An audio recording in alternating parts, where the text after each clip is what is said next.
We're moving into solving linear equations using decimals in this case, still from exercise 4a, question 4j, which is asking us to solve the following linear equations. And when you're asked to solve an equation, it's just finding the value of the unknown. In this case for 4j, the unknown is y.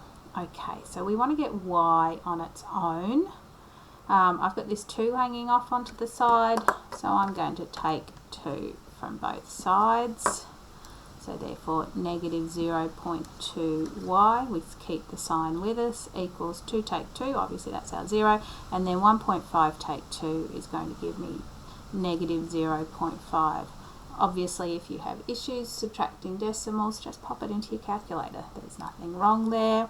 The next thing we need to do is this is negative 0.2 times y, so I can divide by negative 0.2, and obviously I have to do the same to the other side. So negative 0.2 times y divided by negative 0.2 is just giving me the y. Now I'm just going to put this into my calculator, so just so I don't make any errors of calculation. So negative 0.5 divided by negative 0.2, it is going to give us a positive number, and that positive number is 2.5. So the solution is y equals 2.5.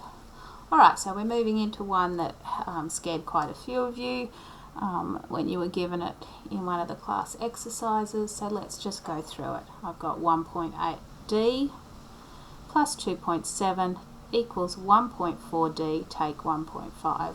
So it's just the same as working with variables on both sides with whole numbers, except we're going to be adding and subtracting, dividing by decimals instead of whole numbers. So I want to get my d on the left hand side, so I'm going to need to get rid of this 1.4d here. So I can subtract 1.4d from both sides, and that will negate that. So 1.8d take away 1.4d is 0.4d. I've still got the plus 2.7 here. I've removed it there, equals negative 1.5. Okay, so now I have 0.4d plus 2.7 equals negative 1.5. I want to get rid of this plus 0.27, so let's take it from both sides. So I have 0.4d equals, just let's make sure we don't make a mistake with our negatives and our decimals. You can put that into your calculator, equals negative 4.2.